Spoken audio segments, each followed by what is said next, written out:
Excellent. Thank all of you for joining the Deleuze and Guattari Quarantine Collective's ongoing reading of Anti-Oedipus. We are moving into Chapter 4, the Introduction to Schizoanalysis. The rest of this book is going to be us going over, there are so many, as I was just sort of musing, there are so many little things that are in every single one of these sections that are little rabbit holes that we can go down, and we will be trying to go down as many as we can through the reading and also in our review session. So please join us live every Monday, noon, Los Angeles time. We're not switching back to 10 a.m. I don't feel like doing that, and I think, as Lou was saying, we need to keep this pretty standard. So it's going to be noon every Monday, noon every Tuesday for our reviews. Please join us. I think I will try to do our best to say that the rest of the server, we have a lot of readings coming up. We've started our new one on Baudrillard. We have our Bergson readings coming up. We have our ongoing Heidegger and Zizek readings. I don't know, is anything going currently with Simondon, Jack? I think Simondon still meets. It's still Saturdays, right? Or is that Sundays? I think it's Sundays. Saturdays. Saturdays? Jeez. No. Sundays is right. Saturdays is literature. Saturdays is the lit group, which is Jack, who's here. Jack, what are you guys reading this week? Anything new? Yes, we actually had a little bit of a scheduling problem this past weekend. So this Saturday at noon PDT will be our reading of Krapp's Last Tape by Beckett. And the Simondon group, I think they're still reading Technical Objects. We'll be meeting Sunday at 11 a.m. PDT. Excellent. And I think if I head back to our calendar and our setup, I believe our ongoing Zizek group meets on Wednesdays at I want to say noon ish, and then I believe it's noon Wednesdays, and then Heidegger is Fridays, I believe, at 3 p.m. Pacific time. So we have a lot of stuff going, and we have a lot of people who are going to be joining this reading and all of those. So please grab one and head on into it.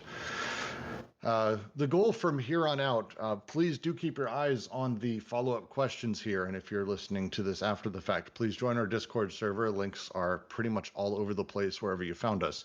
Our follow-up questions each week is going to list out the paragraphs from the next chapter we're reading. And I'm going to ask people to please let me know which one you would like to speak of and which one you want to dive into. It'll help me host this a little bit better, help me know that I don't have to spend a few hours the night before Googling random shit that may not even be relevant and then making an ass of myself on the recording. So feel free to completely dive in and say which one of these paragraphs you'd like to jump in.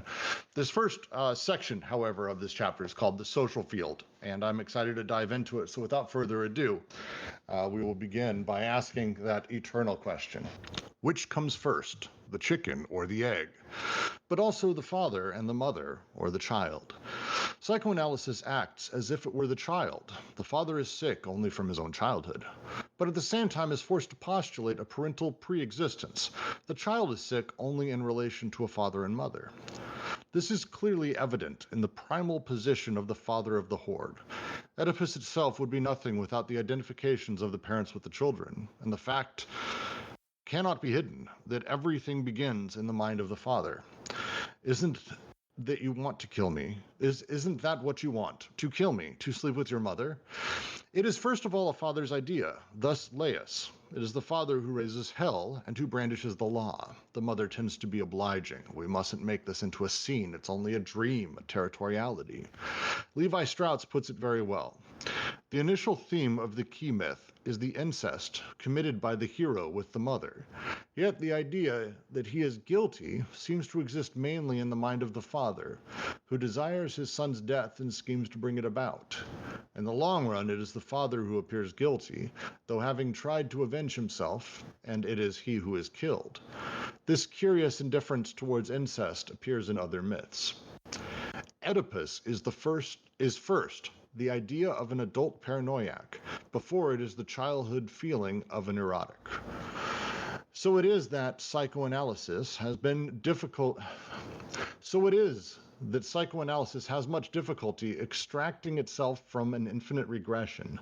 The father must have been a child, but was able to be a child only in relation to a father who was himself a child in relation to another father. So, hell of a way to open up. I'll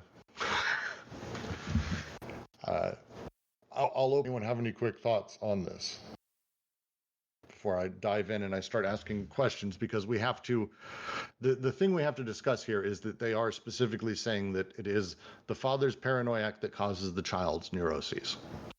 That's how I read this. Simple.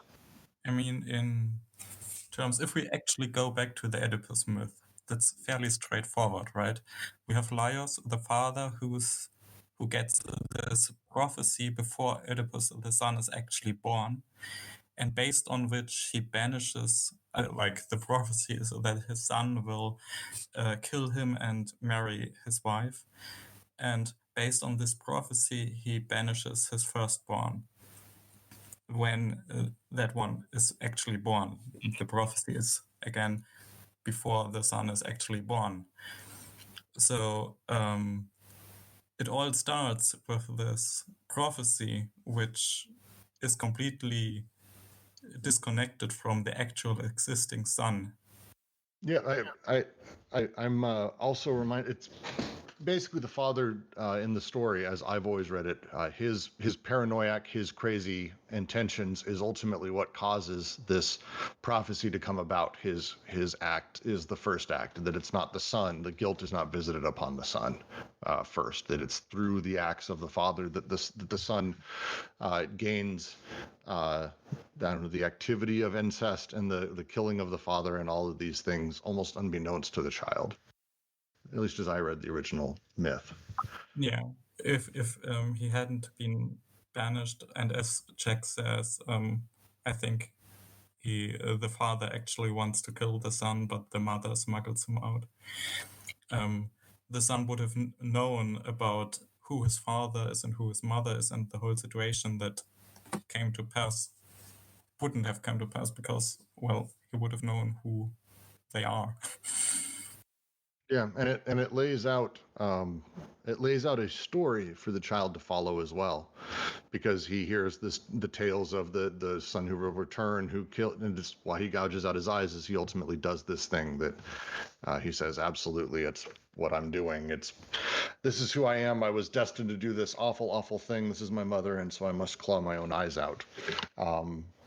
It reminds me a little bit. I'm rereading Dune for like the 90th time, but it's a lot of that same sort of thing with Muad'Dib, actually, where it's very set up to be, here's all of the prophecy that surrounds this thing, and oh look, we're making it come true, kind of mentality for the entire thing. The story begets itself, basically.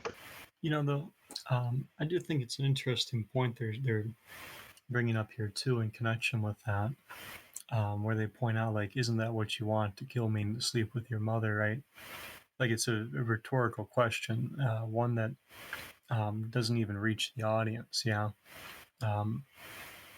It speaks to the paranoia here, right? But it's interesting because, just like we're talking about the Oedipal myth, like, at no point is the child ever asked, and it would be just kind of silly to ask a child this, wouldn't it? But I suppose that's the point. It would be rather interesting had Laios actually said to Oedipus, so I understand that you're interested in killing me and marrying my wife. Can we reach some sort of negotiation here? Yeah, but it's kind of taken for granted, right? It's bestowed. I like the thing that it ends on, this paragraph, where it says, the father must have been a child, but was able to be a child only in relation to a father who was himself a child, but only in relation to that father. And it kind of extends on ad infinitum back in time. Yeah, I think this infinite regress comes up later in the section again.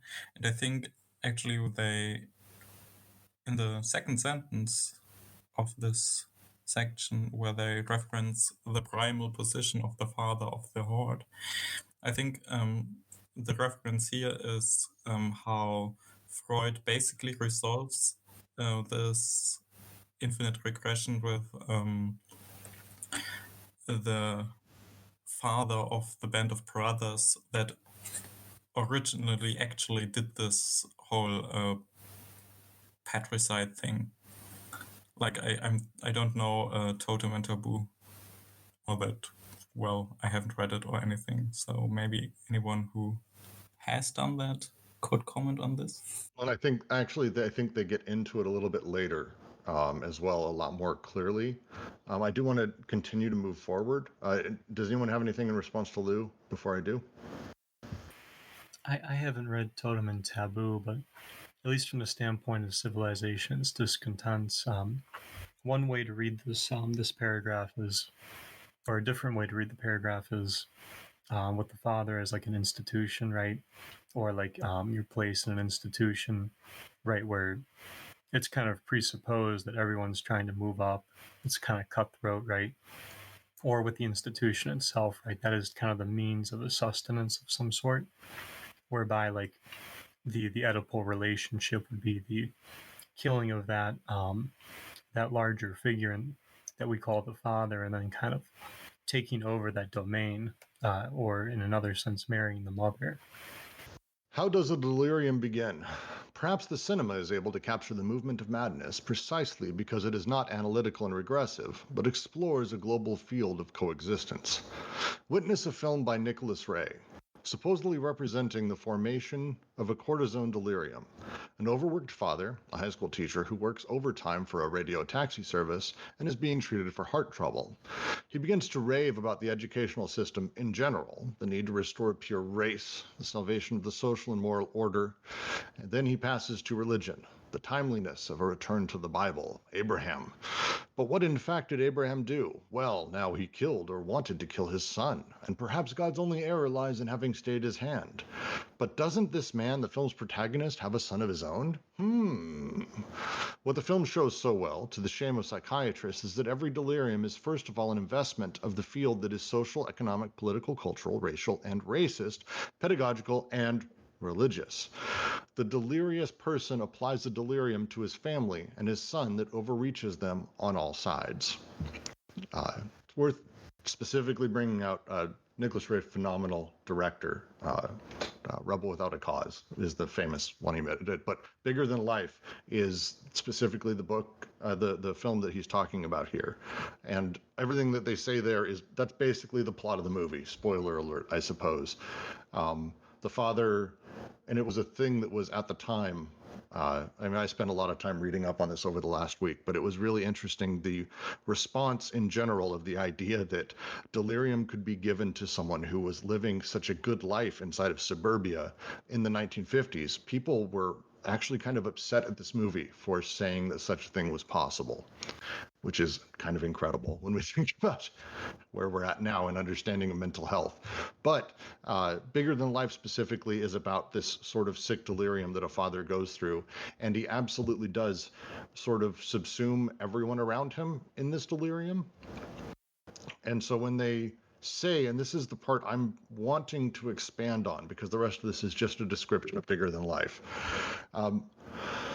What this film shows, to the shame of psychiatrists, is that every delirium is first of all the investment of a field that is social, economic, blah, blah, blah, blah. The delirious person applies a delirium to his family and his son that overreaches them on all sides. Is this essentially saying that the way that these deliriums, the way that the paranoiac applies his story, is that it automatically subsumes, absorbs everyone around it and surrounds them with every possible reason that it could have, whether social, economic, political, cultural, racial, or racist, pedagogical, and religious? What does that sentence mean? That's the part I'm having trouble with, is his son that overreaches them on all sides. That overreaching them. So I'm reminded of the section with group fantasy where, like, it doesn't make sense to talk about the family as though it exists outside of the economic, social, pedagogical, racial, and all these other dimensions. So I think what they're getting at is that it's not so much, I think, that like one person has like Right. I don't think it's so much saying that like Laius has this problem and he takes it into the people any more than Abraham does, but sort of that like there's what seems to be something of a reflexive relationship where both the group and these different dimensions, right, or these different regimes, if you prefer, are actively investing in one another, such that this kind of, whether you want to call it group fantasy or simply this kind of cinema, this play, if you like, comes to develop through those mutual investings. Also, the film very specifically, his process is actually it's an interesting story. Right? He starts taking cortisone. Forget what the drug is. That they just use the word cortisone. But he starts taking it and he begins abusing it. He becomes more efficient at work and then suddenly not. And instead of realizing that it's that obviously this variable that he's changed of taking cortisone and kind of abusing it that has made him worse at work, he begins blaming everyone around him, society at large, and getting angry about the way that it goes. The way society's functioning, the way, the blacks are, and then the whites aren't in power anymore, and then this and that, and he just spends all of his time kind of losing his shit over time. And specifically the order kind of they put it out, where it starts social, then economic, bitching about money, political, the government, cultural, racial and racist, pedagogical and religious. I think he condemns Catholics at one point, or one of the Jews. I can't remember. It's been a while since I watched the film. But he slowly grows until he gets to the point where he decides he has to stab and kill his own son. And so it's this growth through all of these social investments, the fields around him, that happens slowly until he's able to basically find a way to justify why his son is part of it and how his son is involved in his delirium. His wife too, actually throughout it as kind of an odd enabler. The dynamic is really interesting. It's a worthwhile film, worth watching, and an interesting sort of anti-film to Rebel Without a Cause, because it's a very different message, despite being a critique sort of the times and everything. Still, it's a different message and different styles of character. Anyone have any final thoughts before I move into the next paragraph? Joseph Gable, presenting a case of paranoiac delirium with a strong politico-erotic content replete with suggestions for social reform, believes it possible to say that such a case is rare, and that, moreover, its origins are not reconstructible. Yet it is evident there is never a delirium that does not possess this characteristic to a high degree, and that it is not originally economic, political, and so forth, before being crushed into the psychiatric and psychoanalytic treadmill. Judge Schreber would not deny this, nor his father, who invented the... I'm going to ask, we've got a German here. Lou, how do you pronounce it? Pangymnostikon. Thank you. And a general pedagogical system. Everything changes then. The infinite regression forced us to postulate a primacy of the father, but an always relative and hypothetical primacy that carried us to infinity, barring a shift into the position of an absolutely primary father. But it is clear that the viewpoint of regression is the result of abstraction. When we say the father is first in relation to the child, this proposition, devoid of meaning in itself, concretely means the following. The social investments are first in relation to the familial investments, which results solely from the application or the reduction, rabattement, of the social investments. To say that the father is first in relation to the child really amounts to saying that the investment of desire is in the first instance the investment of a social field into which the father and the child are plunged, simultaneously immersed. There's a lot going on here. Before we actually, I do want, Lou, if you have a second to talk through, you dove into Judge Schraber and his father a little bit. Do you want to talk through that? Because it is really a thing I didn't realize, Judge Schraber's father, what he had done and what he was part of. Basically, I found this because I actually Googled Pangymnostikon. And that's actually the title of the second volume of Moritz Schreber's Magnus Opus. And Moritz Schreber is Daniel Paul Schreber's father. and Daniel Paul Schraber is Judge Schraber. And Moritz Schraber is one of the big figures in what is now called poisonous pedagogy. So pedagogy that builds heavily on corporeal punishment, and specifically in the case of Schreber, there's also a streak of involvement with Volksgesundheit, which is basically the pedagogical branch of eugenics. Feeds directly into later Nazi ideology.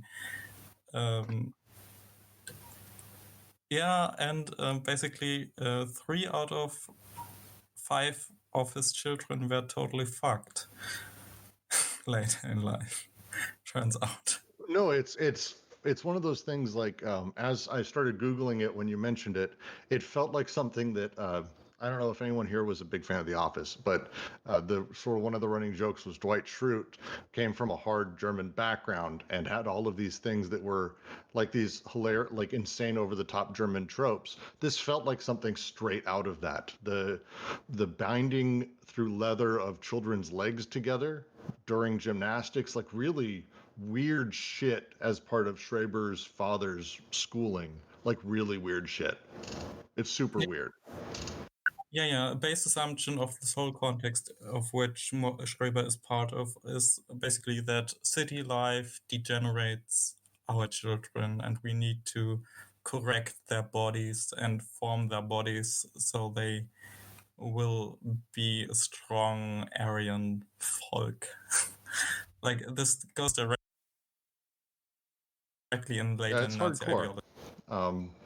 And it's, I think, it's informative to this paragraph because this paragraph is again diving into the idea of how the paranoiac versus the neurotic, where that comes in, how we demand this knowledge, how we understand things, and how the delirium is formed starting in the social context, and that the child is plunged in with the father as sort of into that. I would say that the Pangymnasticon, I'm probably not going to pronounce it right. It falls into that. It's a very, hey, everything's wrong. Let's abuse the children. It's such a fucked up thing. The images are pretty extraordinary. It's worth Googling. Some of them are just amazing. So to go back real quick, the first part of this paragraph is very much about, again, carrying through the concept of how that delirium functions, how it plays from the father to the child, and how it starts with the paranoiac delusions of the father being visited upon the child as they plunge in together. And that's how this paragraph ends. And it's an interesting phrasing they use for that I want to talk about. When we say the father is first in relation to the child, this proposition, devoid of meaning itself, means the following. The social investments are first in relation to familial investments, which result solely from the application of the reduction of social investments. Essentially saying the first instant, the investment of desire is in the first instance the investment of social field into which the father and child are plunged, simultaneously immersed. The father and child dive in together. And that's, I think, what they're saying. And I mean, they're going to be a lot more explicit about it later. But again, when they talk about the paranoid and then the neurotic, which is what this sort of starts out with, the paranoid causing the neurotic in the child, the paranoid father feels like they're pointing to one causing the other from on high, just how I'm reading it. Any thoughts on this paragraph before we go on? Yes, just a brief one. I think this gets at what we were just talking about in the preceding paragraph more pointedly, right? Like we were saying, the unconscious in this way is productive, yeah. And so this kind of delirium doesn't seem to me to be so much of like something really personal that you're carrying out into the social field, although there is, of course, a personal like context to the individual, yeah. But more so like with social investments, with the investment of desire, right? The cathesis that's happening with the unconscious. This production happens, like Brooks was saying. It's and to that point too, we find ourselves, I think, if I remember correctly, as father and child, and as a mother in that regard too, as they quote Artaud in chapter 1. But really, it's an ongoing submerging for not only like the people in this familial triangle, but more directly, it's a social submerging, right? So it's not even like we can't simply reduce it to a 3-person play. I wholly agree. And I think a big part of what they're doing here is they're sort of taking on the idea, and they've made this joke a few times, that the idea of Oedipus is that it kind of comes fully formed, that you have this triangulation and that's how it works. One is not necessarily the cause of the other, but this exists. This is how families are fully formed from birth, whatever word you want to put in place of that for the imminence of creation. And I think a lot of what they're saying here is saying, no, actually, no, one is causing the other. And here's kind of where it starts. It starts with the paranoiac and the dad and the kid, because of his existence inside of this paranoiac delirium, becomes neurotic. And through his neuroses over time develops into becoming the father. And then that just basically restarts every time they have a fucking kid. Yeah, so that way we quite get the origin, do we? Because it's, you're, again, father-child. You end up being both, so to speak, and you're constantly kind of becoming the father and child here. So you really don't get the origin, as far as I can tell. Also, just to make this explicit, I think I haven't actually read the Schreber case by Freud, but my understanding is that Freud isn't at all interested in Schreber's actual father. All references that spell this out in psychoanalysis that bring this father forth were to Alice Miller, actually, that I found. So they come back to this, how psychoanalysis only talks about or wants to make the father and the mother to only exist in the fantasy of the child, right? So here they introduce the actual father, who actually does things, and not just in the imagination of the child. Kent, you posted about Kurt Lewin. Do you want to bring that up now or after the next paragraph, after we get through Gardner? Well, the only thing is that, there are social theories out there where they talk about the social field. And so Kurt Lewin is a good example of that. He's a great example. And the idea of field theory predates, I think, Gardner, who we're about to discuss. But let me jump into the paragraph, because I think it's worth going into after we read through this, because it's very much, I think, wrapped together. Let us again consider the example of the Marquesans, as analyzed by Gardner. He distinguishes between an adult elementary anxiety linked to an endemic famine and an infantile elementary anxiety linked to a deficiency of maternal care. Not only is it impossible to derive the first anxiety from the second, but one cannot even consider, as Gardner does, that the social investment corresponding to the first anxiety comes after the infantile familial investment of the second. For the determination of the social field is already invested in the second type of anxiety, namely the rarity of women, that explains how it is that the adults, no less than the children, are wary of them. In brief, what the child invests through the infantile experience, the mother's breast, and the familial structure is already a state of the breaks and flows of the social field in its entirety, flows of women and of food, recordings and distributions. Never is the adult an afterword of the child, but in the family both relate to the determinations of the field in which both the family and they are simultaneously immersed. I like how they say rarity of women and not lack of women. Well, it's an interesting thing. So the Marquesans and the a lot of what Gardner did and a lot of his time was spent dealing with the neuroses of war. I think that's his primary book that I've been able to find. And one of those things that happens during wartime is, especially 100, 150 years ago, women were not on the front lines. And so they were the first runaway, killed, captured, all kinds of terrible shit. And so what he found as he went out is that, and he said that there's an adult version of famine where you just simply do not have food, which tended to be the case that women were the ones responsible for food in this culture. At the same time, the children didn't have maternal care, which again, women are very much responsible for maternal care in this society of land and ours still. So the idea of having those sort of separated, when that's what I think they're going after here. Is that? Do you want to expand on it a little bit, Lou? Anyone? Yeah, I don't really know about that case. I'm not super familiar with it, having just basically Googled and read through it just a little bit.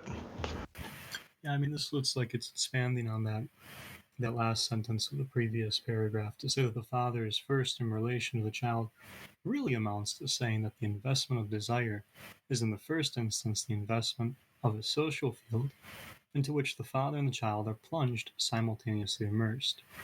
Right, so and this is obviously taking it further to the mother as well, but it looks to me like what they're getting at is like the investments of like the child suckling and the mother giving milk, and even with the paucity of women in this society, like these are social investments, right? And in that manner, it's not just like right, like this is still the flows of desire, and with it, the flows of desire breaks, right? So it seems to be opening up these social investments, these I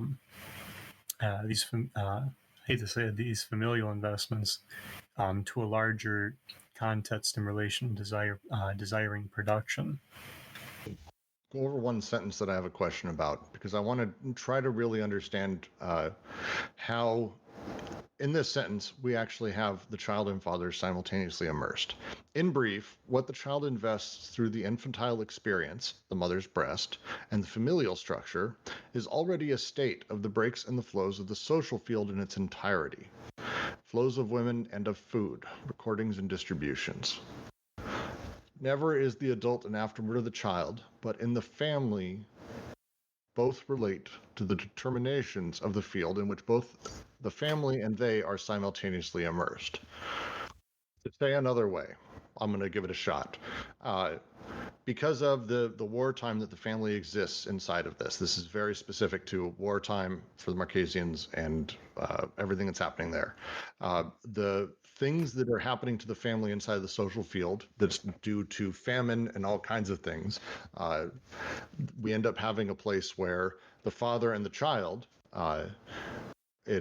they're both simultaneously plunged into this thing of famine, of harm, of scarcity, of rarity, of lack, of women, of food, of all of these things, which are essentially the social field.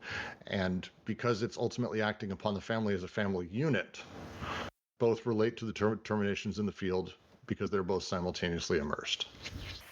Yeah, if we're submerged in these social investments and we're actively engaging with them, then we're connecting and disconnecting.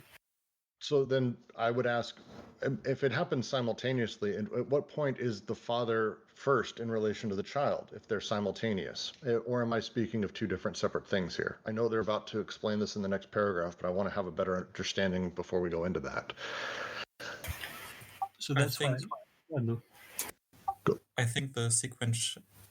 I think the sequential view is just them spelling out the consequences of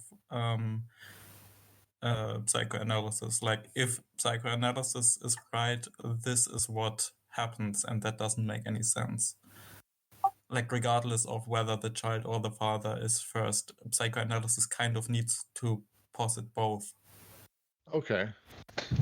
Okay, I think I'm starting to grasp that. I am going to move to the next paragraph because it does answer some of this. I just wanted to have a better grasp of that before I move on. Anyone have any questions, thoughts, random things for this paragraph before we move on? Hence, we are confronted by three unavoidable conclusions. From the point of view of regression, whose meaning is only hypothetical, it is the father who is first in relation to the child. The paranoiac father Oedipalizes the son. Guilt is an idea projected by the father before it is an inner feeling experienced by the son. The first error of psychoanalysis is in acting as if things began with the child. This leads psychoanalysis to develop an absurd theory of fantasy, in terms of which the father, the mother, and the real actions and passions must first be understood as fantasies of the child, the Freudian abandonment of the theme of seduction. 2. If regression, taken in an absolute sense, reveals itself to be inadequate, it is because this regression encloses us in simple reproduction or generation. Furthermore, taking organic bodies and organized persons as its object, the theory of regression merely attains the object of reproduction. The point of view of the cycle alone is categorical and absolute, because it attains production as the subject of reproduction, which is to say, it attains the process of autoproduction of the unconscious. A unity of history and of nature, from Homo natura to Homo historia. It is certainly not sexuality that is in the service of generation, but progressive or regressive generation that is in the service of sexuality as a cyclical movement by which the unconscious, always remaining subject, reproduces itself. There is then no longer any call for wondering which is first, the father or the child, because such a question can be raised only within the framework of familialism. The father is first in relation to the child, but only because what is first is the social investment in relation to the familial investment, the investment of the social field in which the father, the child, and the family as a subaggregate are at one and the same time immersed. The primacy of the social field as the terminus of the investment of desire defines the cycle and the states through which a subject passes.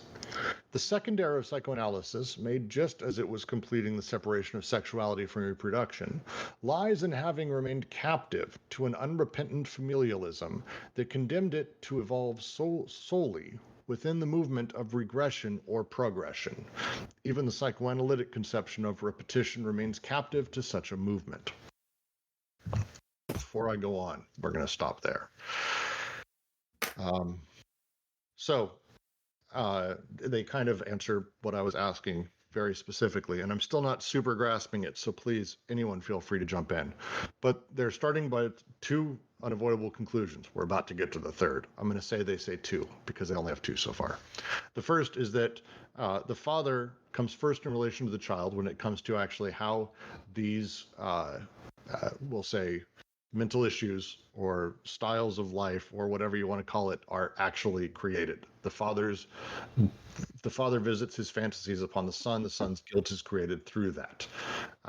Versus classic Freudian and even Lacanian stages of development where the child actually develops these fantasies almost unto himself without influence from the parents or their actions. They're saying, no, it's actually that the father and the mother, they are sort of infecting the child with the guilt and with these other things. Is that a fair for point one? I think so. I think though too, like I really like the sentence that the father is first in relation to the child really amounts to saying the investment of desire is in the first instance the investment of the social field into which the father and child are plunged simultaneously immersed, right? The familial is possible only in relation to the social. Or to say it differently, you can become a father because the father is made possible by the social investments. So like the reason I'm pointing this out is like, for the most part, I agree with what you're saying, but the father comes first is another way of saying the social investments flow into the familial, or that is to say as well, the familial is rendered possible and has this falling back relationship with the social because of the social precedes I hate to say it that way, because the social regime allows for the possibility of the familial. So I'm actually going to stop. Heron, I'm not going to say the rest of your name correctly. I apologize, Heron. Has a great question that we should probably dive into real quick. First is, what do the terms regression and investment mean in this context? Let's start with regression because they use it a lot in this paragraph specifically. Investment, I think, is easier. It's the idea of literal, we'll say emotional investment or psychic investment or desire investment, my willingness and wish to sort of attach myself to the world and do things inside of it. Is that fairly close to investment as a definition? Anyone? Could be like projection of value onto things. Yeah. So my investment in the social sphere is my willingness to project value upon interacting in the social sphere. My investment into the familial unit is time and place into it from my own perspective. So the difference between a social and a familial investment would be the object of this investment, right? Yes, essentially investment means attention. I think, Algman, that's a really good, quick way to put it. So it's oversimplified, but I think we're trying to be simple because it's a complex concept. But regression, though, that's one I actually think would be worth diving into, because the second unavoidable conclusion is, if regression taken in an absolute sense reveals itself to be inadequate, what do they mean by regression in that sense? Or to say it differently, they're trying to get to the starting point. Yeah. So is this them basically, again, the classic psychoanalytic trap of regression therapy? We're going to talk through where all this came from in your life, where all of this comes from, and if that itself becomes inadequate, it is because this regression encloses us in reproduction or generation. Basically, it is not sexuality that is in service of generation, but progressive and regressive generation that is in service of sexuality, as it is a cyclical setup. And that's the opposite of kind of how psychoanalysis comes from, because they talk about regression until you find the first father, and then that's where your issues come from, is you have jealousy of that you were born with this Oedipal desire inside of you. Ish. I think that the regression is the reduction to this idea of the childhood fantasies, but then there's another regression where one's in a psychological state where one returns to childhood, for instance. I think both work here, because I think Brooks, you're hitting the nail on the head in the sense that you're going through it again, right? So this is the investing happening when you're on the couch and the therapist says, so tell me where it began, or tell me about the first time you about your mother. memory. Yeah, tell me about your first memory. I just watched Bill and Ted, and it's the fucking joke of the entire thing is that's all Freud says. It's pretty great, actually, now that it's a pretty great joke. Yeah, and in doing so, right, they're going to help you interpret that or provide interpretations for you to accept or reject. And going through this, right, this is where the other important thing we need with investment, with cathesis here, is the point about memory. And I think they call it mnemotonics or something, but to keep it simple, we're saying there's an equity or stock of these memories or what you've done in these actions. They're calling it recordings and all that are accessed and that access us. Another question I have is, it says the father is first in relation to the child, but only because what is first is a social investment in relation to the familial investment. Obviously, this is privileging the idea of the father being the one who's the breadwinner, the one who deals with the rest of the world while the mother stays at home. So I'm not going to necessarily get into the gender issues I have with all of that. But is this assuming that the social investment is coming because the father, the breadwinner, is forced to be the one who decides how the family as a unit is dealing with the social investment? As the breadwinner, as the one who chooses where money is spent, who chooses how money is earned, how we relate to the world as a unit. So my first question there would be, with how we defined investment earlier, whose investment are we talking about? Well, I would say just in general, almost any social investment, if we talk about the relations of a family, let's do during this period, 50s and 60s, because again, I think it gets more difficult gender-wise to talk about this as a father being the one who does it. But an entire family is determined ultimately at this time by how the father relates to the entire social field, almost as the linchpin of his standing in the community, what his job is, how he works. The wife and the son are distant seconds in terms of how that social field is applied to the family as a whole unit. So this is what I meant earlier when I said the familial is made possible by the social. There's no father without the social field making the father possible. So like when they say like the father comes before the child, right? That's another way of saying like the familial comes after. I hate to put it this way because it's, I think it I think it makes the reflexive relationship kind of murky here, but right, there's not going to be the father, the mother, the child without the social regime. So like the familial regime is sort of like, I don't want to call it a sub-regime, but it's a regime made possible by the social. I can agree with that. And I would say let's be very specific today's day and time. Let's say southern states, Mississippi, the way that the father relates to the social field that exists there, he is the one who is ultimately determinant of how the family, as a sub-aggregate, are immersed. The father's role is ultimately what determines it. So I guess my question is that what they're talking about when they say that the social field is essentially what enables the family and the familial unit to be a sub-aggregate, but the father's relations to that are ultimately what allows them to be immersed inside of that group delirium, the group fantasy, on behalf of the father, but how the father sort of determines that. By using the example, for example, of the film, Bigger Than Life, I mean, that's essentially what the movie is about, is the idea that the father and what the father's going through is ultimately visited upon essentially helpless wife and child. And it's only because Walter, it's only because his best friend dives in and says, "No, I'm going to stop you." They get into a huge fight, and he gets defeated by this other man, sort of as a representative of the social field. The use of Bigger Than Life feels like it's pointing towards something that I think we're missing, at least in terms of like that underlying way that the family and the social field come together.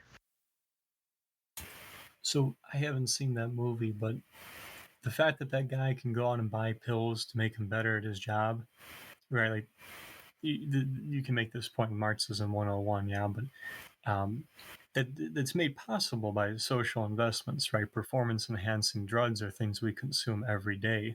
I drink coffee every morning. It's very specific. He has an arterial condition that's rare, and so they prescribe him this drug, cortisol, and the cortisone he takes for it, and it gives him energy. It makes him a little bit better, but then he begins abusing it, and so it's this story of basically the drug abuse, which wasn't a thing people talked about at all in the fucking 50s. But again, the way that the father and the family deals with that entire thing is through the eyes of the father. He's the one who determines that he's got to kill the son. He's the one who the wife, brings religion to, and he dives back into to try to find a better place. And she's trying to help him, but she's ultimately ineffectual, trying to just placate him. That dynamic, which is almost a perfect triangle Oedipal-wise, is fascinating for them to be using as an example, because where it stops is another father, Walter Matthau actually plays him, comes in and stops this guy from killing his son and defends him. And so again, to get back to my question, where they ask, the father is first in relation to the child. That's the first thing we learn. But only because what is first is social investment in relation to familial investment. Wouldn't that assume that the father is basically what is enabling the social investment? If the father comes first, but also what is first is the social investment. Or am I overthinking this? This is why I hate to try and put it in terms of like what precedes, what follows. But go back to your example, right? There's that movie doesn't exactly work without the mother and child either. Right? There's things that are expected of the mother, and these are social things, right? Yes. The wife is supposed to do certain things, and we get this if you read the book of Proverbs, it's in there. What a wife ought to do. It's like the second to last poem, right? And what the father should do. It's normative in that regard. So I think what they're getting at with the father here is it's not so much that, because you're right, the father does have an important role in our society, at least in the U.S., and whether it's 1950 or 2020, that is consistent. But that is the social investment, isn't it? That the father would have these normative, I'll be Foucauldian about these normative indices, these norms, forms, and knowledges, these criterion that they could even be measured by, is already indicative of certain social investments that come into play with the potentiality of the father as well as the child and the mother here. Okay. I'm also I'm what I'm trying to figure out is when they talk about the father coming first and setting up that for the child, then when they talk about actually what comes first is the social field and has primacy over all of this, but it's the father who basically causes the rift between him and the son. I'm also reminded of early parts of Logic and Sense, and Deleuze does this throughout his writing, where he talks about things that happened in order but gives them a simultaneity, because it's kind of how words work, and Logic of Sense is big on this concept. How we talk about concepts, we may put them in simultaneity or one before the other, and we can actually do both. There's a wonderful paradox about the entire thing. He uses Alice in Wonderland as the example. So it feels like maybe this is one of those bits of wordplay that he was so big on, because I think there is a way for us to look at and say the father and his relations to the world, he visits upon the son. He comes first. How he interacts changes how the son behaves and responds. But at the same time, his interactions also cause the family as a whole to dive into the social world, because they all exist only in relation to that social fabric and that social field. I still think you're giving too much importance to the father, right? Because if the father is only made possible by the social, like, I think it would, I don't know if I would agree that the father is necessarily the like, the primary agent of the family, but more so that with what's going on in the familial, right? Psychoanalysis can only make this case that the father precedes the child insofar as the social regime kind of allows for that. So that is to say, like, whatever is going on in the familial, a psychoanalysis is going to take it, right? Like with this story of like the movie and all that, those things happening. These are all social investments that have a relationship to the familial, right? The social, I don't want to say bleeds into it, but really bleeds into it in the same way that the familial is going to bleed into the social. So like Gotcha. in Brooks's story, right, we see them working on each other, right? These are the break flows. We see like he said, the neighbor coming into play as like, I call them the angel of God, because I suppose it would be the angel of society, but it's also society in the same way that it's also God that leads the person to kill their son, right? It's a one savior and executioner in a sense. I love that. Thank you. I'm going to move on now to the next paragraph, and this is a thing I'm going to spend a lot more time with in the review tomorrow, because I feel like there's something there. Who knows? 3. Finally, the point of view of the community, which is disjunctive or takes account of the disjunctions in the cycle. Not only is generation second in relation to the cycle, but transmission is second in relation to an information or a communication. The genetic revolution occurred when it was discovered that, strictly speaking, there is no transmission of flows, but a communication of a code or an axiomatic, of a combinative apparatus informing the flows. Such is also the case for the social field. Its coding or its axiomatic first determine within it a communication of unconsciouses. This phenomenon of communication, which Freud touched on only marginally in his remarks on occultism, constitutes in fact the norm and pushes into the background the problems of hereditary transmission that animated the Freud-Jung controversy. It appears that, in the common social field, the first thing that the son represses, or has to repress, or tries to repress, is the unconscious of their father and the mother. The failure of that repression is the basis of neuroses. But this communication of unconsciouses does not by any means take the family as its principle. It takes as the principle the commonality of the social field insofar as it is the object of the investment of desire. In all respects, the family is never determining, but is always determined, first as a stimulus of departure, then as an aggregate of destination, and finally as an intermediary or an interception of communication. Ah, God. So let's try this. If we back up just a little bit to this question of reproduction and production, so we're getting into this third era of psychoanalysis, right? The second one being that psychoanalysis separates sexuality from reproduction. So as we're getting into this now, we've got a disjunctive account of the cycle of production and reproduction. I genuinely am, a lot of this I'm just generally lost in. So maybe we put a pin on this and talk through it tomorrow, or we can give it a shot, because I didn't grasp a lot of what you just said there. Well, it seems like what they're doing is they're taking the idea of the DNA code as their model for what's happening in the social. And so they said the second error was the separation of sexuality from reproduction. So they're basically saying reproduction is actually important and shouldn't be separated from sexuality. And then they're going into this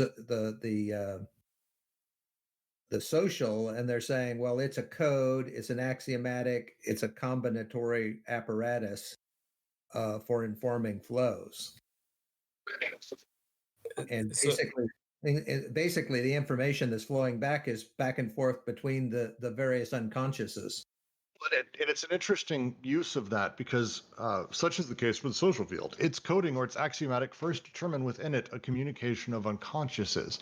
The idea of the social fields, really the first thing it does is it finds a way to cause multiple unconsciouses to begin essentially communication. And it kind of seems like he goes on to say that within a social field, the way that the child represses and gets his neuroses is because the father's and mother's unconscious ultimately is communicated to him.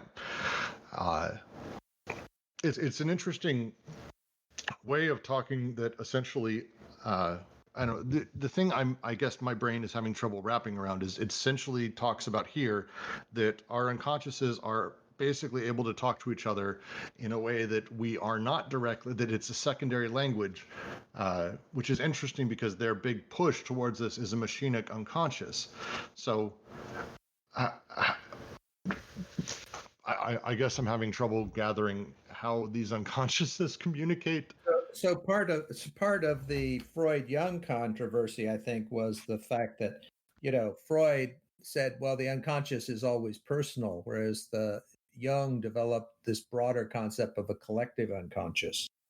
And so, it seems like they're underwriting this idea of the collective unconscious, but they're kind of saying that in that social field, there's all of these unconsciouses, and they are transmitting information to each other. And interestingly enough, he's saying that the first thing the child has to do is try to repress the unconscious of the father and the mother so that they don't affect him so much, and that the failure to do that is the basis of neurosis. If you get overwhelmed by the unconscious of the father and the mother, then you develop the neurosis. Yeah, so that was a lot. I actually wanted to jump in and go back to something that Kent said at the very beginning of what he said. When you said they want to not disconnect reproduction and sexuality, but they say more than that, right? They don't just say that these are connected, but they reverse the relationship between them in relation to what psychoanalysis says. They go from psychoanalysis says sexuality is in the service of reproduction, and they say reproduction is in the service of sexuality. I guess what's the implication of that? Yeah, well, that's what I'm asking more or less, because I don't understand that sentence, but I think it's important because they do not want to keep up the relationship between sexuality and reproduction that psychoanalysis poses. They do diverge from psychoanalysis in the relationship between sexuality and reproduction. I think a key to what you're talking about is that part up above, right at the top of 276, where they say the unconscious, always remaining subject, reproduces itself. Yeah, because sexuality is the unconscious. Yeah, I get what you're saying, but I don't know exactly what it means. I was skipping over that bit because I think I think the interesting thing they're saying in this paragraph that starts with number 3 is that they're using the genetic code as a model. I mean, it's important insofar as if we it's actually very important, I think. I do not understand what exactly they are doing there, but the delinking of or the reconfiguring of sexuality and reproduction is a core issue when we talk about the relationship between psychoanalysis and homosexuality and all this stuff that psychoanalysis has trouble with, right? So this seems like kind of important just based on the keywords involved. Yeah, no, I agree with you. It's another interesting thing that they say here is the phenomena of communication, communication of the unconsciouses, which Freud touched on only marginally in his remark on occultism. So, I can imagine that's kind of like sympathetic magic and stuff like that as an example of unconsciouses. Yeah, so that's the second thing, right? It's this is actually the first time that they talk about multiple unconsciousness, right? We didn't really leave the domain of one singular unconscious that produces reality. Actually, reality, not just the real. Well, so yeah, they're suddenly telling us that this social field is a field of multiple unconsciousness, and there's communications between those unconsciouses using the codes like the DNA code as it's a wild theory. and I think so. To go back and reread point 1 and 2 after reading 3, I'm going to go back and maybe we should save this for review, but I'm starting to get stuck in and I like the idea of the progressive or regressive generation that is in service of sexuality as cyclical movement by which the unconscious, always remaining subject, reproduces itself. That is done through progressive or regressive generation. Those would be going forward and going back, forward and back, forward and back. that produces ultimately sexuality, that produces desire, libidinal investment, and all of that stuff. While remaining the subject, this happens inside of the unconscious. This, again, talks about at some level the machinic unconscious inside of that.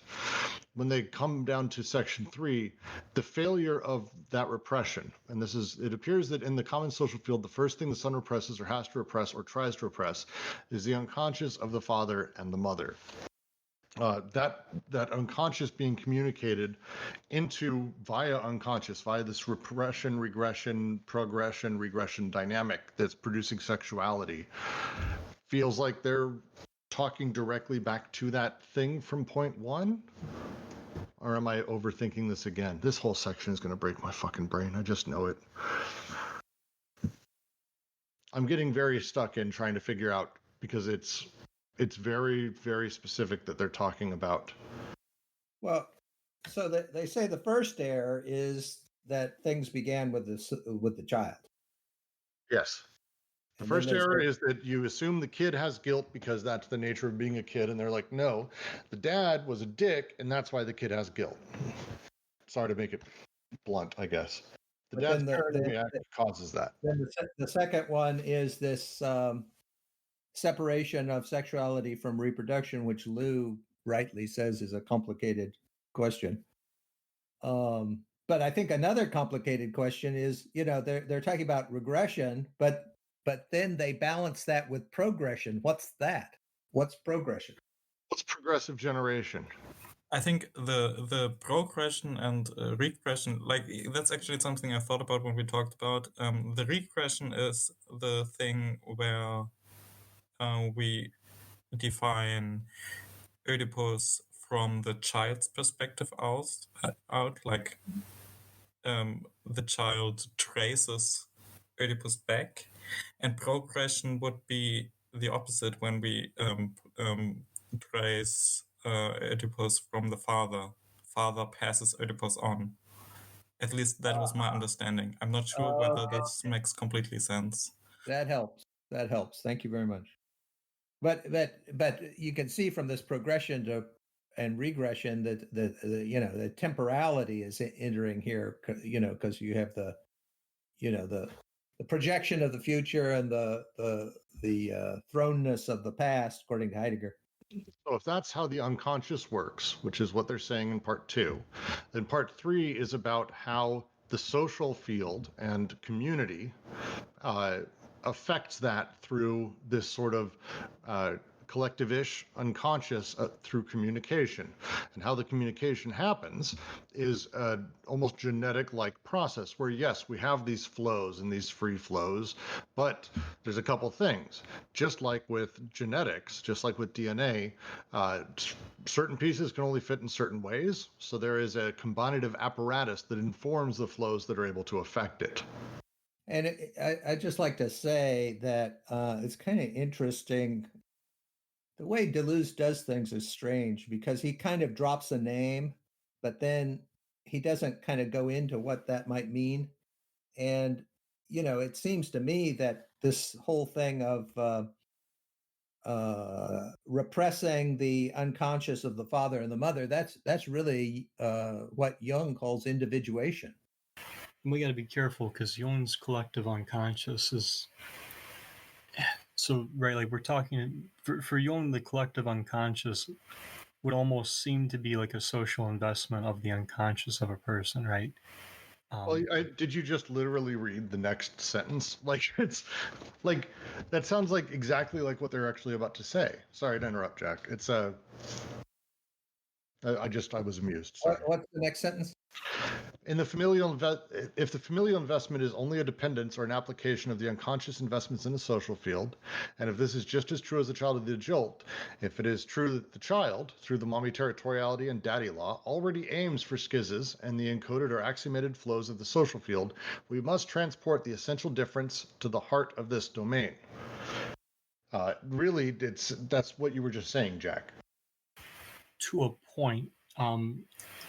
There's a key. I think there's a differentiation here, though, because for Jung, like the way that's going to work and the way libidinal energy is activated with the archetypes is not what they're about to get into here for they being delusion watery, right? Like more directly with these unconscious having this means of communication that allows for not only an ongoing conversation, but that means the investments, the inventories of the unconsciouses, right? This allows for an economics that I don't think Jung exactly has.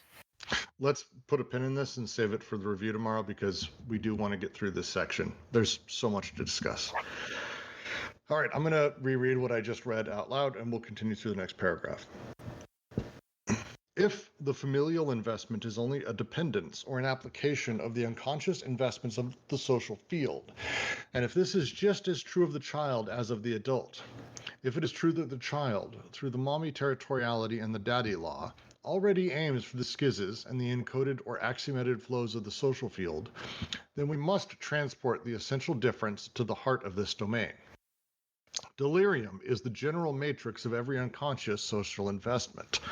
Every unconscious social investment mobilizes a delirious interplay of disinvestments, counterinvestments, overinvestments. But we have seen in this context that there were two major types of social investment, segregative and nomadic. Just as there were two poles of delirium, first a paranoiac fascising, Faschingshof type, or pole that invests the formation of central sovereignty, overinvests it by making it the final eternal cause for all other social forms in history, counterinvests the enclaves of the periphery, and disinvests every free figure of desire. Yes, I am your kind, and I belong to the superior race and class. And second, a schizo-revolutionary type, or pole that follows the lines of escape of desire, breaches the wall, causes flows to move, assembles its machines and its groups in fusion, and all the enclaves are at the periphery, proceeding in an inverse fashion from that of the other pole. I am not your kind. I belong eternally to the inferior race. I am a beast, a black. Good people say that we must not flee, that to escape is not good, that it isn't effective, and that one must work for reforms. But the revolutionary knows that escape is revolutionary. Withdrawal freaks. Provided one sweeps away the social cover on leaving, or causes a piece of the system to get lost in the shuffle. What matters is to break through the wall, even if one has to become black like John Brown, George Jackson.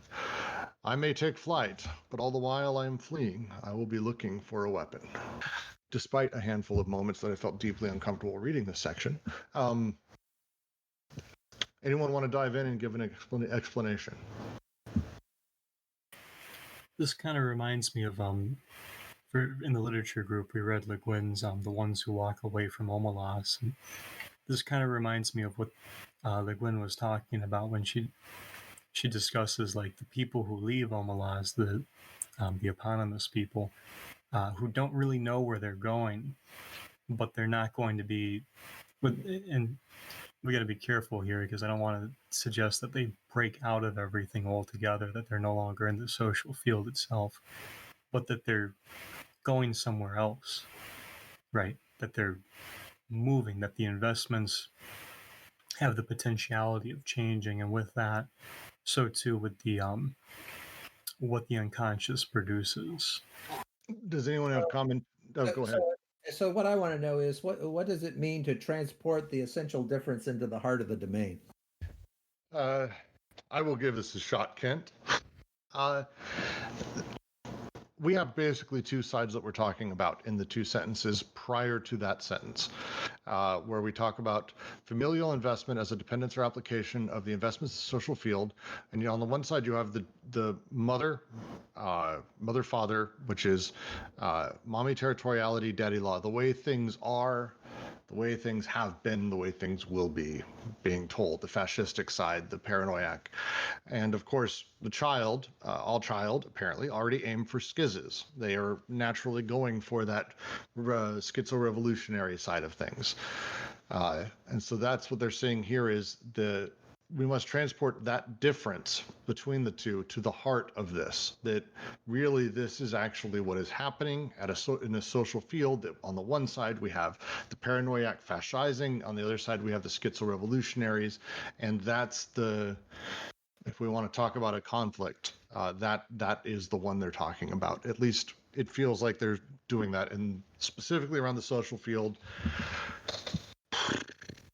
That's the end of what I'm saying. So then the next sentence is, delirium is the general matrix for every unconscious social investment. And they've defined delirium earlier as essentially those group fantasies. Pardon me. So Ken, to go back to your first question, I took them as saying we've got to carry forward the what they were saying in that first sentence. So if the familial investment is only a dependence or an application of the unconscious investments of the social field, that is to say, if the familial is a kind of regime of the social, then that is, of course, then going to be true for every child and adult. Then the way I read that last part, we must transport the essential difference to the heart of this domain. It sounds like they're just carrying that forward, so to speak. That's how I think I'm going to agree with Jack here, because it's what it sounds like they're doing is they're saying, look, if you have the social field, which determines the parents and the child and the way familial relations is going to be, then the other direction works as well. That things that are happening inside of that triangle, that parent-child relationship, also are happening. If you want to say the family relationship is the molecular and the social field is the molar, these things extend out. So I just want to point something out that we should probably keep in mind when reading this whole section. I haven't read ahead, but judging by how the previous chapters were structured, this section is probably a lot of exposition. Like, they're probably setting the stage for everything that they will explain more deeply after. So that things are a bit dense here. I think that's fair. I mean, we've done this actually. Yes, every single first section has been a nightmare to get through, and then by the end of it, we're like, oh yeah, well this is just expanding that part, and that part. We should go back and redo readings of all the first sections. That might be fun. But I should continue on. We have 45 minutes left. I want to make sure we get through this because we're about to hit beat poetry, and I am a sucker for Ginsberg. Doubtless, there are astonishing oscillations of the unconscious, from one pole of delirium to the other, the way in which an expected revolutionary force, puissance, breaks free, sometimes even in the midst of the worst archaisms. Inversely, the way in which everything turns fascist or envelops itself in fascism, the way in which it falls back into archaisms. Or, staying on the level of literary examples, the case of Celine, the great victim of delirium, who evolves while communicating more and more with the paranoia of his father.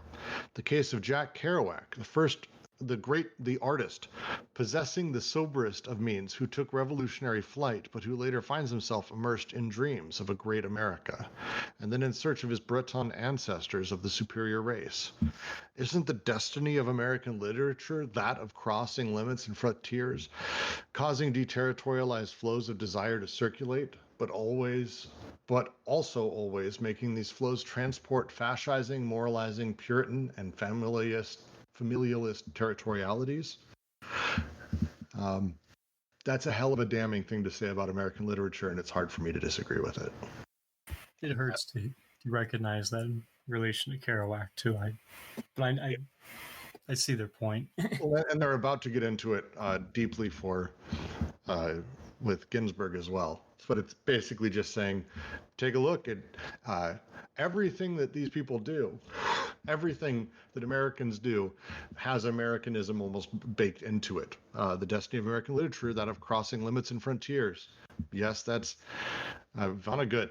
Absolutely, but causing deterritorialized flows of desire to circulate, but also making these flows transport fascising, moralizing, Puritan, and familialist territorialities.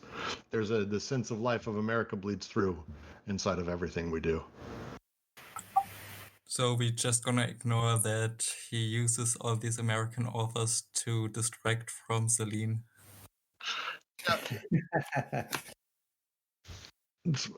For those of us not as familiar, if anyone wants to dive into Celine. Well, his first book, La Voyage au bout de la nuit, I think the English title is Journey to the End of the Night, was kind of celebrated in leftist circles as like this anarchist thing that shatters all bourgeois, petit bourgeois values. And it's actually a great book. I love that book. And I haven't read anything later from Celine. I think Deleuze and Guattari referenced his second novel, Mort au Crédit, something like this.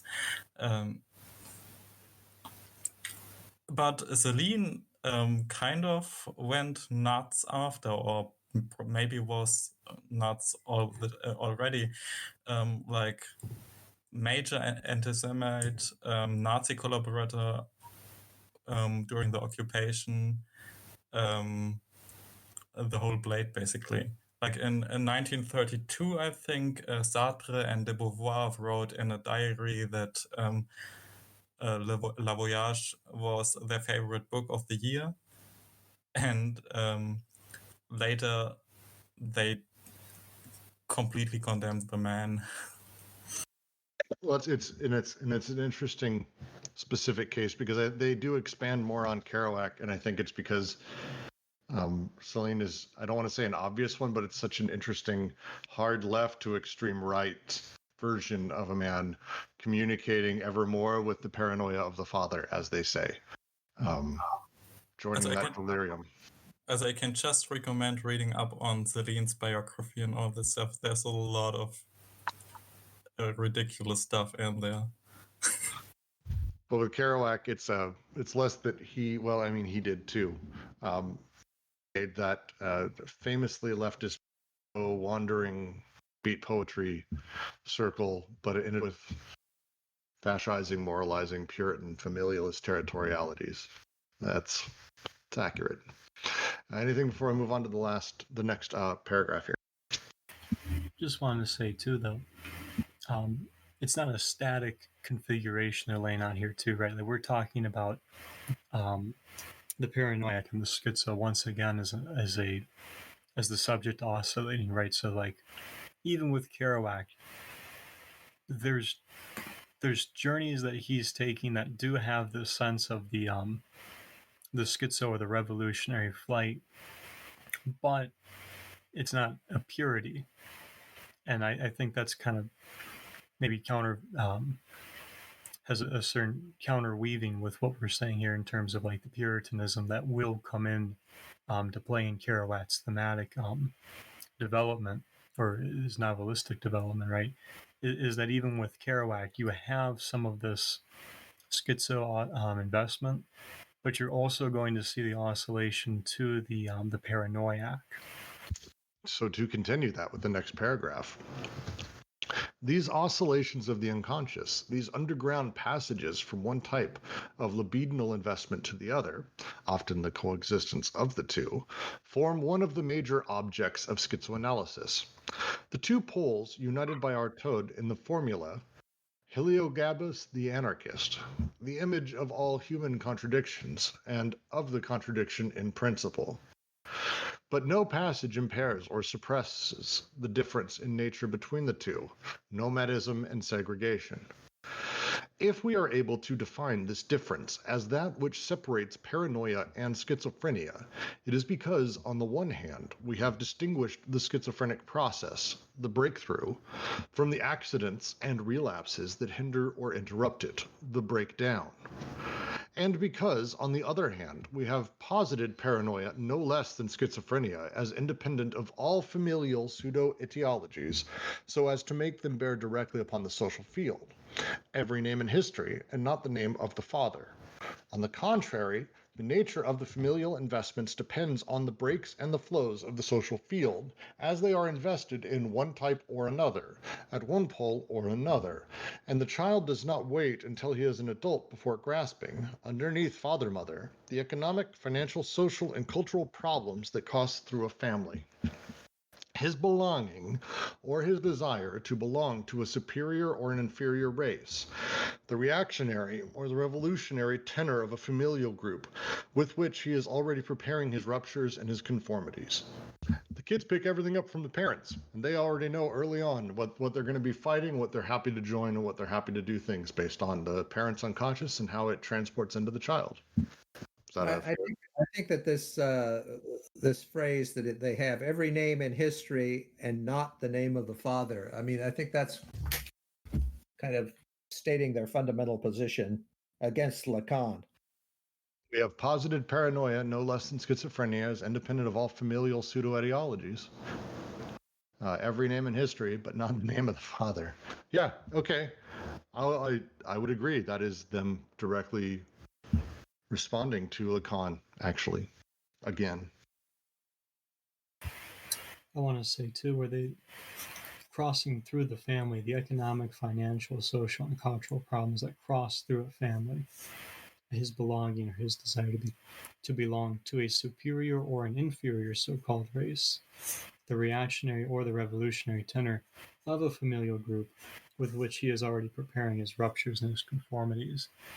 Like, to unpack this just a little bit, right? So, like, these social, economic, political, these investings cut through the family. I think this is right because, I think this is very well articulated in the sense that, like, so Brooks, you said, like, you're going to learn these things from your parents, and that might be, but, like, we all know that as Thanksgiving fastly approaches and we Americans go again across the frontier to our local Meijer and then to our dinner table, and the question of politics will come up, of course, you're going to see major familial differences, not only in candidates, but even where they agree in candidates on positions, right? And reasons why, more importantly. And to that point, I think this is right because you're going to see things. It's not so pre-written, is it? It's not so prefigured. We're going to see things actively colliding and actively, like they're saying, actually, we're going to see paranoiac and schizo investments simultaneously, or rather in coexistence. I think the way to put it is in coexistence, because essentially they're talking here about my desires as a child, as I'm growing up, what is going to be repressed within me, where I'm allowed to freely experience desire, and kind of how those breaks and flows are going to exist within me, changes based on this incredibly complex tapestry of reality that is flowing through my family. There may be a presidential election happening, for example. During a pandemic, after father lost his job against a Republican president, inside of a world where China is the one who does, like, whatever that tapestry is, that absolutely does flow in and out of the family, because it just does. The child does not wait until he is an adult before grasping these problems that cross through. And he has already begun forming where he will be reactionary and where he will be revolutionary in response to those things, based on how his parents and the family unit sort of exists within that. Yes, but not with so much prefiguring, right?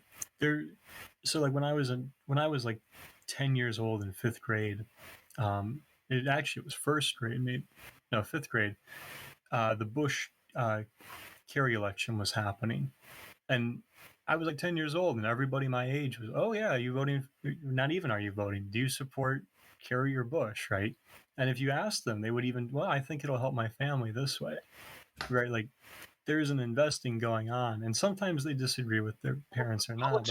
Politics is the one that came to mind for me. Now, it's going to date me a little bit differently, but I distinctly remember being in second grade when it was going to be Bill Clinton versus George Bush, the first. He had a father, for you children. And I distinctly remember actually arguing, my dad's a Republican, sorry, I apologize in advance, I'm not that anymore, about how Bill Clinton was going to do trade wars that would cost us construction jobs. That's what my dad did for a living.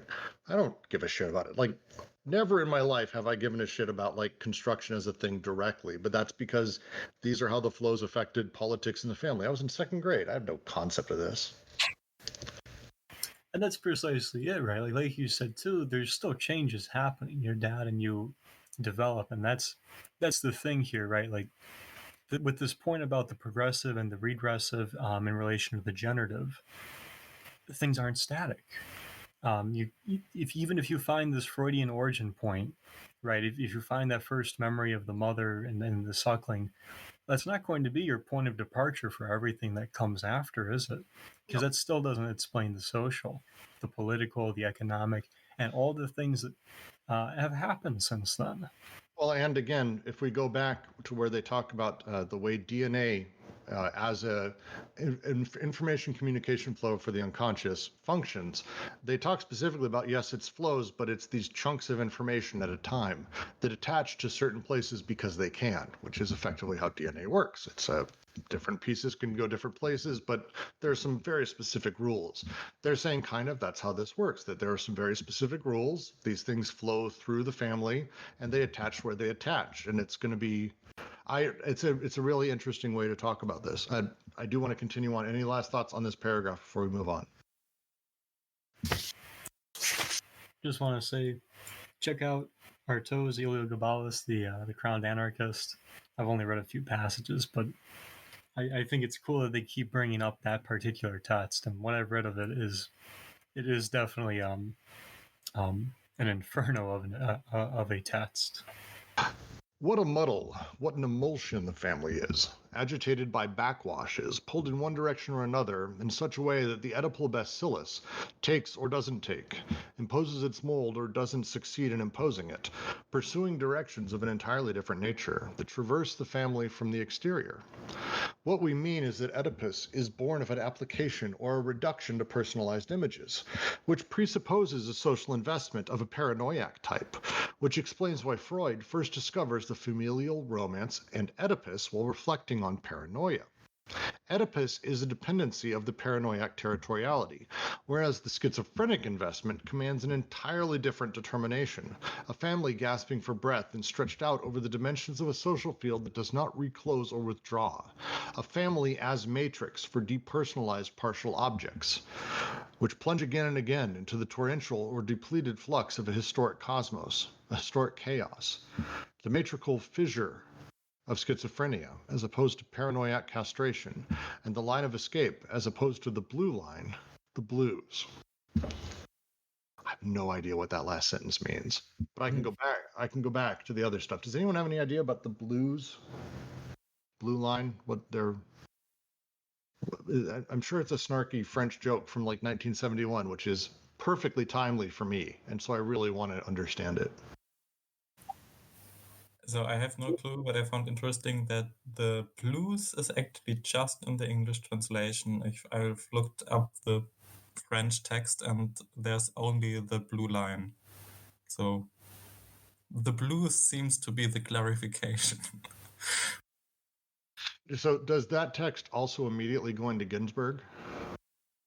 So let's go back a little bit in this one. The way that the Oedipal bacillus takes or doesn't take, imposes its mold or doesn't, I found to be a cute reference and way to describe how, as the family sort of is brushed through all of this, Oedipus is waiting like a bacteria to infect and grow within.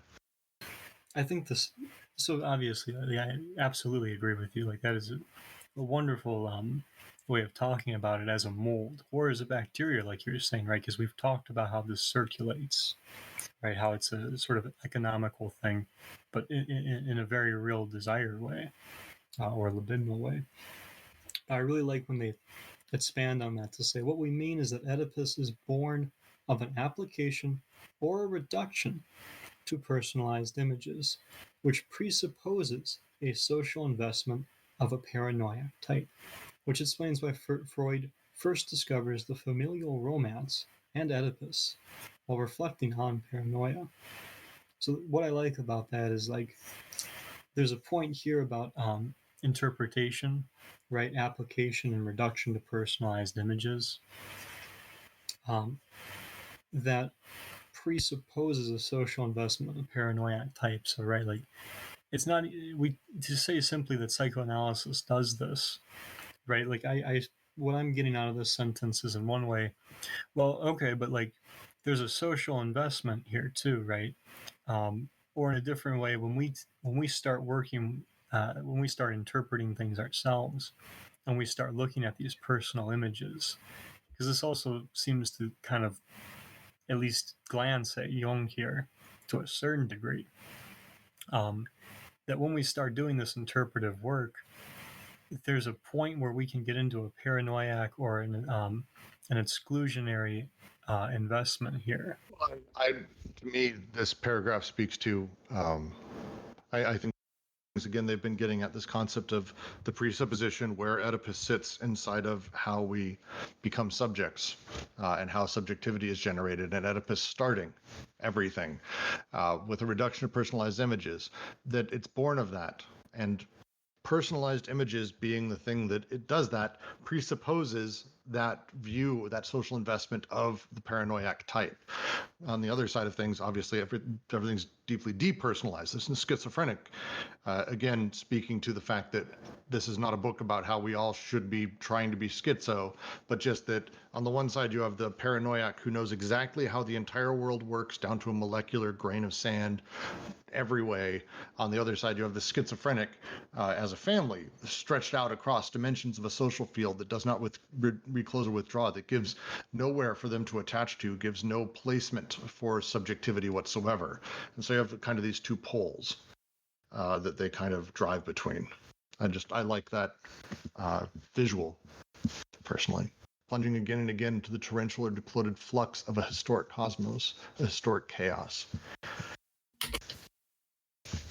All right, I'm going to move on to, I'm going to read, because it's worth reading through, Ginsberg, and then I'm going to move immediately into the next paragraph. Just as a little bit of forward for this, Ginsberg, brilliant poet, Nobel laureate, I believe, one of the best we've ever had.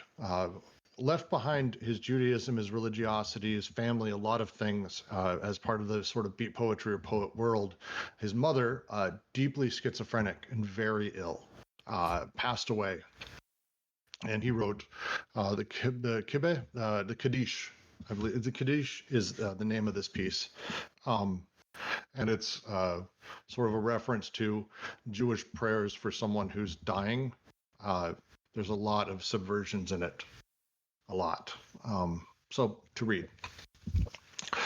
O mother, farewell with a long black shoe. Farewell with Communist Party and a broken stocking, with your sagging belly, with your fear of Hitler, with your mouse of bad short stories, with your belly of strikes and smokestacks, with your chin of Trotsky and the Spanish War, with your voice singing for the overbroken workers, with your eyes of Russia, with your eyes of no money, with your eyes of starving India, with your eyes of Czechoslovakia attacked by robots, with your eyes being led away by policemen to an ambulance, with your eyes with the pancreas removed, with your eyes of appendix operation, with your eyes of abortion, with your eyes of ovary removed, with your eyes of shock, with your eyes of lobotomy, with your eyes of divorce. Why these words, paranoia and schizophrenia, which are like talking birds and girls' first names? Why do social investments follow this dividing line that gives them a specifically delirious content, recreating history in delirium? And what is this line? How can we situate schizophrenia and paranoia on either side of it? Our assumption is that everything happens on the body without organs, but this body has, as it were, two faces. Elias Canetti has clearly shown how the paranoiac organizes masses and packs. The paranoiac opposes them to one another, maneuvers them. The paranoiac engineers masses. He is the artist of the large molar aggregates, the statistical formations or gregariousness, the phenomena of organized crowds. He invests everything that falls within the province of large numbers. The night of the battle, Colonel Lawrence lines up the young naked corpses on the full body of the desert. Judge Schraber attaches little men by the thousands to his body.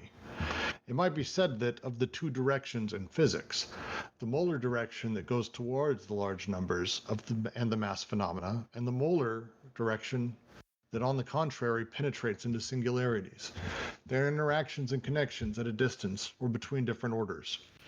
The paranoiac has chosen the first. He practices macrophysics, and it could be said by contrast the schizo goes the other direction, that of microphysics, of molecules insofar as they no longer obey the statistical laws, waves and corpuscles, flows and partial objects that are no longer dependent upon the large numbers, infinitesimal lines of escape, instead of the perspective of the large aggregates. I do really love anything having to do with Ginsberg. I would Google Kaddish. I believe the whole thing's free online. 100% worth reading the entire thing. It's a very sad, I thought powerful eulogy for his mother. Apparently going to be a film. I Googled it last night. Apparently going to be a movie because fuck everything. But the following paragraph goes into this idea of from the poem, essentially the pieces that make us up. Why do social investments follow this dividing line of paranoia and schizophrenia, the molar to the molecular? And then he goes into Elias Canetti to read the footnote from Crowds and Power, which is also very worth reading. His mind was dominated by 4 kinds of crowds: his army, his treasure, his corpses, and his court, and with it his capital.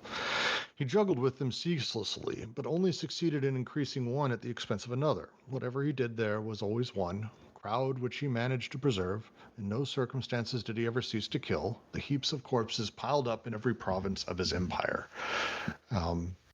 The paranoiac is the master of the molar. It's essentially what they're talking about here. And the molecular is that of the schizo, who doesn't really think of things as that almost. This is, I think, a thing we're going to have to go over in the review, but it's how the molar and molecular come out between these two sides. It's going to be a really interesting discussion. Any thoughts on this before we move on? Yeah, I wanted to say I really like the use of Ginsberg here because you can kind of see some of these investments, right? It sounds like this little blue line. It reminds me of that thin white line between madness and reason, right? It sounds like there's a little thin blue line between the schizophrenic and paranoiac, which I think you're doing a nice job of saying. Like part of that line is the molecular and the molar, right? Where we're looking at these investments, we're kind of taking different perspectives here. And you can kind of see that in this poem where you see like Communist Party, a broken stocking, right? So like Communist Party already seems to me to get into like a larger aggregate. But right then and there with it is this personal effect and personal item, right? And you can kind of see how these two things are like that coexistence they were talking about, where even with the personal item of the black stocking, right, at that perhaps molar level, right, because a black stocking has the ability to also walk away as well as walk with. So too do we see like the more macro investment of a Communist Party. And just to mention the part right before this starts, they actually left out, I think, the important part of this poem. The entire thing is him talking to his mother about all the things he remembers about her, and it's stories, moments, things that they experienced that were real and not schizophrenic, real, whatever you want to call it. And it muddles between, which is really interesting. But right before this is the rest of this is the last section of the Kaddish, where he's actually, "Oh mother," the line is, "Oh mother, what have I left out? Oh mother, what have I forgotten?" Then suddenly this long ramble of all the different pieces of his mother that like are all of the different things that made her up to him. And I like this. I think this is important to this concept because, and they cut out a ton from this, but it's, I pulled it up, with your eyes of rush, your eyes of no money, with the eyes of your relatives in California, the eyes of your failure at the piano, your eyes of America taking a fall, your eyes pissing in the park. It's all of these moments that are beautiful happy memories, odd memories, sad memories, things that are a little too brutalist to want to experience. But it's all these pieces, these molecular parts of the molar mom that makes her up. It's if I want to say what the point of the poem is, it's that we have all of these things that make up our memories, and it's difficult to parse how I should remember someone who's passed. It's such a fucking good poem. Please read it. I'm getting emotional talking about it. So maybe the literature group wants to pick that one up one day. We just need some of our lovely collective to come on over and make a recommendation in our quarantine collective syllabus, and we can vote on it and take up Ginsberg. Yeah, I think I'm going to make sure we do this soon. I will probably join, and I will probably cry as I read it, because it's a poem of loss that I've read multiple times after experiencing some significant. It's really beautiful. But again, the point of the paragraph following it is very much about this sort of idea of the paranoiac on the one side that is able to handle all of the molar, the large numbers, mass phenomenon, and molecular direction, on contrary, penetrates into singularities, their interactions, connections at a distance or between different orders. That is actually a great summation of what the Ginsberg poem is about, what the Kaddish is about. So I really like that that use. I'm going to continue moving on unless anyone has anything. Just a final thought I wanted to say too, just to make a very brief ontological point. Like when psychoanalysis talks about the mother, right? So like there's obviously an idea of what a mother is there. And even if we're looking at Sophocles' play, right, where we have, I think her name's Josepha, I think it was, but right, so we have this idea of what a mother is, or perhaps should be, but none of that, as I've encountered, would conform to what Ginsberg is discussing about his mother here. And yet in a different way too, like we're saying, the social investments, that affects what his mother, I don't want to say just was, but was being to him during all these memories, right? Like this is again, that's where I'm going to move on, because it's definitely, and I do want to get through this section. We're getting close, but I think it's about to be at this paragraph.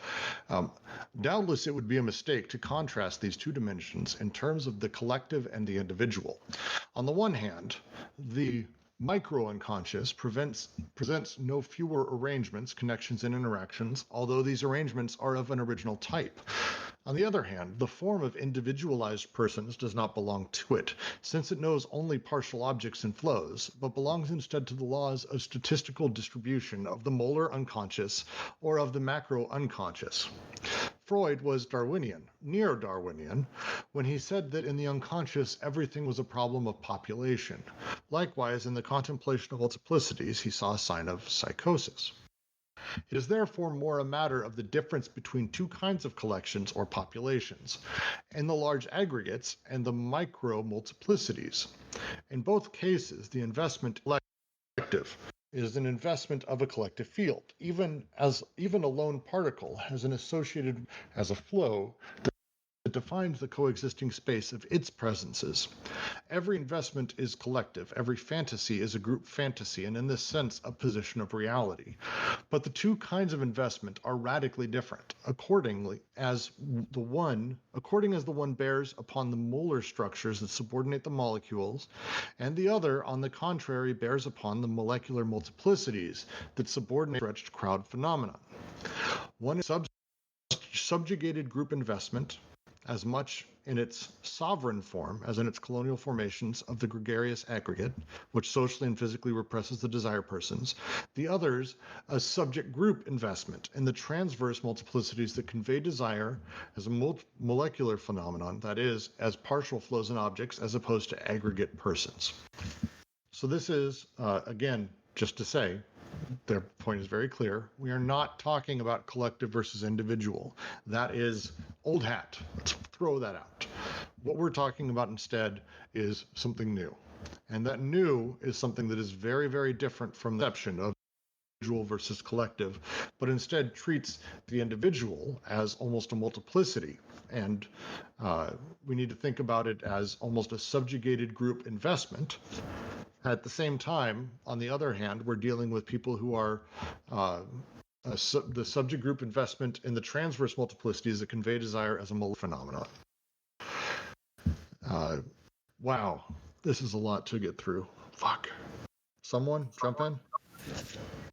Just to make it more complicated, I think this dismissal of the opposition between collective and individual is important when we think about the multiple unconsciouses, because these unconsciouses are not personal unconsciouses that belong to individuals.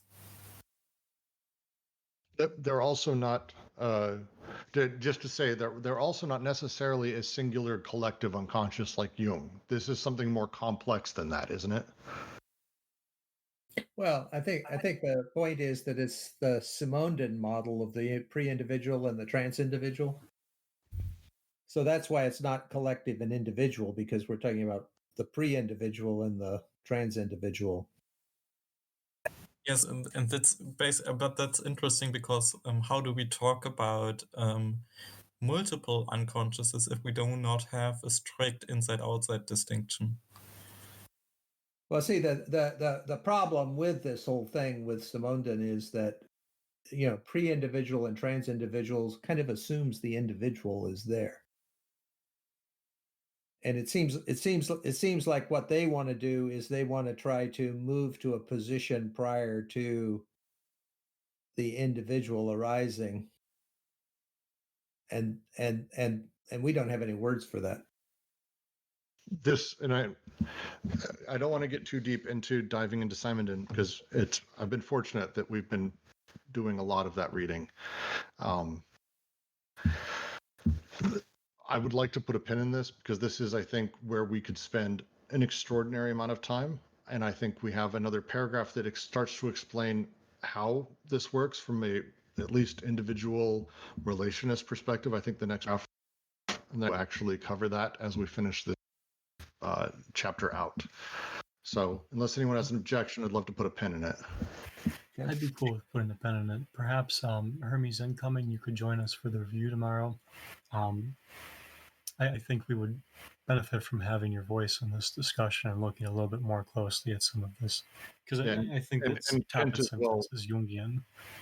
Well, and Kent as well for Simondon, and because I think when we start talking about individualization, where the way that individualization works inside of Simondon's pre and trans individualism, I think is.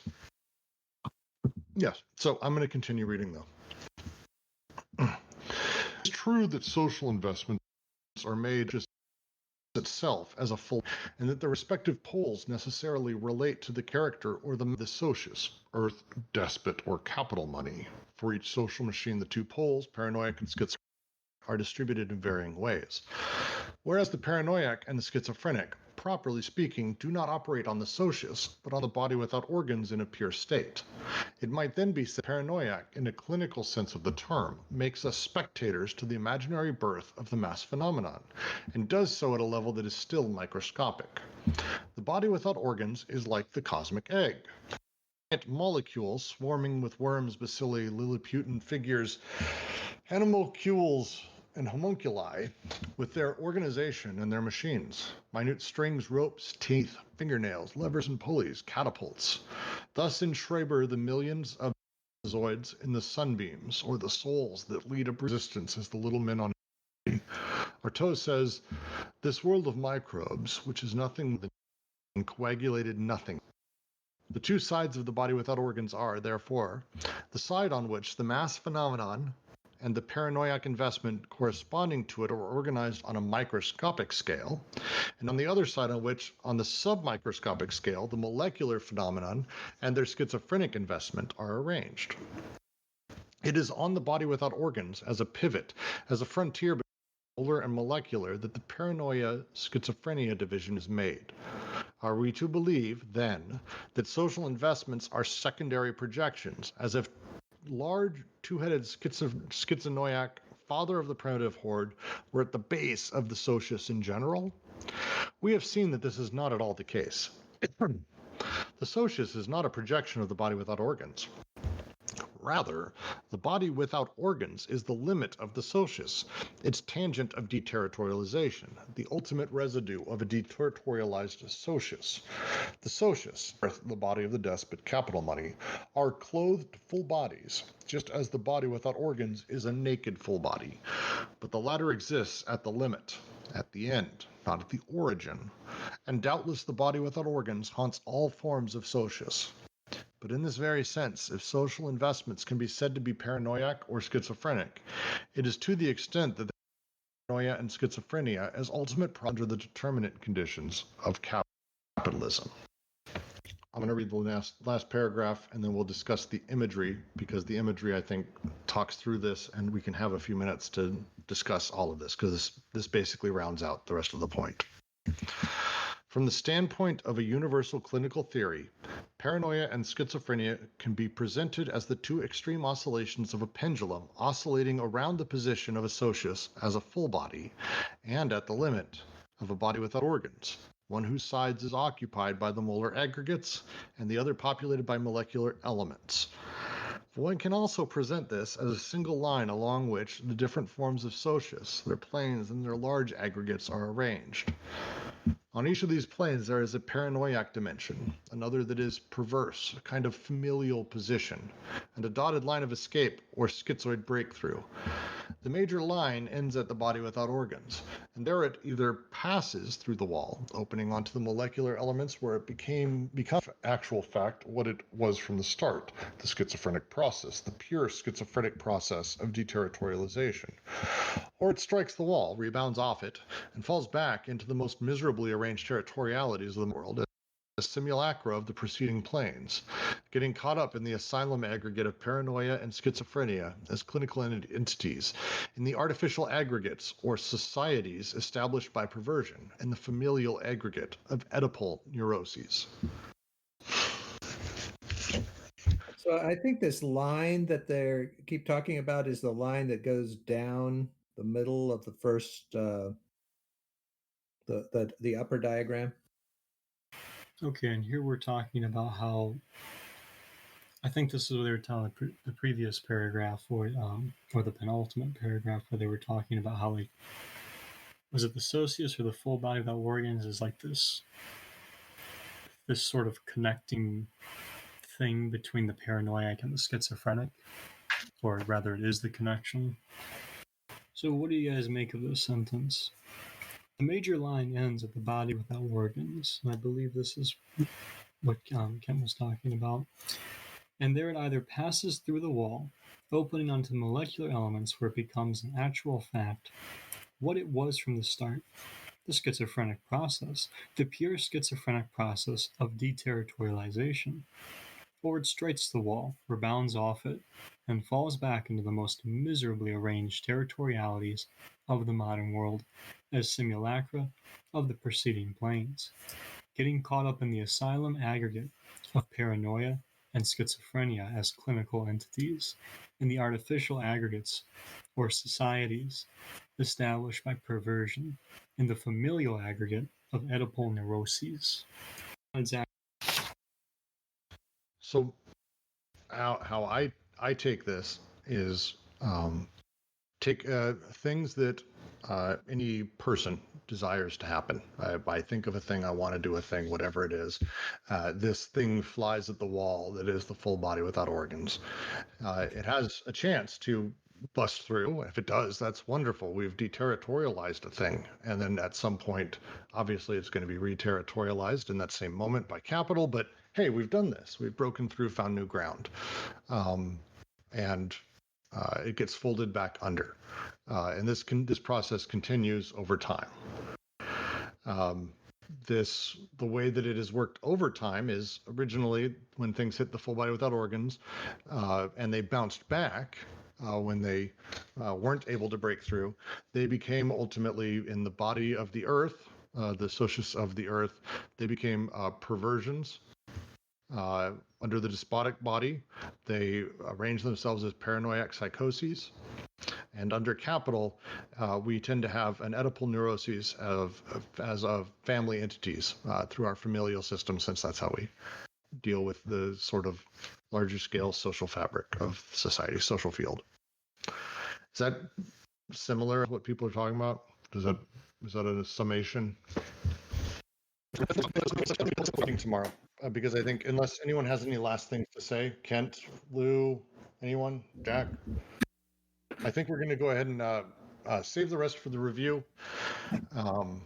And so for now, I'm going to say thank you very much for joining us during this reading. We're going to get back. It's same time tomorrow, noon PST, same room, same chat place, same Discord. Thank you very much, and please join us anytime you can.